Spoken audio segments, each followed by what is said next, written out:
সাব্বির ভাই এখানে একটা ফোন ভিজানো আছে দেখছেন? হ্যাঁ। আমি এখন আপনাদেরকে একটা ম্যাজিক দেখাবো, ম্যাজিকটা দেখবেন? কি এই যে magic? দেখেন এই ফোনটা ভিজানো আছে না, এই যে হ্যাঁ। দেখেন আমি ফোনটা তুলছি, তোলার পর হচ্ছে এই যে কি দেখেন ফোন এটা?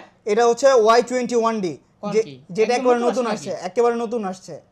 কি দেখাবেন বুঝতে এই যে পারছি না দেখেন আমি। ফোনটার হচ্ছে এই যে দেখেন পানি বের হয়ে যাইতেছে, ওরে। একবার রিজেক্ট করে পানি দিয়েছে, বের করে ফেললো? পানি বের করে ফেলছি। High high. একেবারে হচ্ছে ওয়াটারপ্রুফ, যেটাতে আপনি পানি এই যে ইজেক্ট করে বের করে দিতে Y21D? পারবেন। Y21D আচ্ছা। এই ম্যাজিকটা একদম আপনার এই নতুন আসছে? ফোনটাতে পাচ্ছেন। আচ্ছা, এটা কি কিস্তির মাধ্যমে নিতে এটা পারবে? কিস্তির মাধ্যমে নিতে পারবেন, সহজ কিস্তির মাধ্যমে অনেকের আপনি কাছে নিতে তো এখন পারবেন। টাকা পয়সা একটু কম টাকা আছে। পয়সা সংকট থাকলে কিস্তিতে নিতে পারবেন, আবার এক্সচেঞ্জ করেও আপনি নিতে পারবেন। মানে হাতের পুরনো ফোন দিয়ে হাতের ফোনও পুরনো নিতে ফোন পারবে। দিয়ে নতুন ফোনটা আপনি নিয়ে যেতে যে পারবেন, কোনো ফোনে কিস্তিতে নিতে যে পারবে। কোনো ফোনে আপনি কিস্তিতে নিতে এই পারবেন। ফোনের দাম কত? এই ফোনের দাম হচ্ছে 64,999 টাকা। কিস্তিতে কত টাকা দিতে হবে? কিস্তিতে আপনার হচ্ছে 32,500 টাকা দিতে হবে। 32 মানে অর্ধেক দামে? অর্ধেক দামে আপনি হচ্ছে দিয়ে আর নিতে এটা? পারবেন। আর এই ফোনটা মাত্র 5,700 টাকা দিয়ে আপনি নিতে 700 পারবেন। টাকা। ওকে গিফটও দেখতে পাচ্ছি। গিফটও ভাই, আছে, গিফটও অ্যাড্রেসটা নিতে বলে পারবেন। দেন। অ্যাড্রেসটা হচ্ছে ঢাকা মিরপুর 1 নাম্বার বাস স্ট্যান্ডের পাশেই ক্যাপিটাল মার্কেট, নিচতলায় হচ্ছে Vivo mobile touch 4 shop number 13।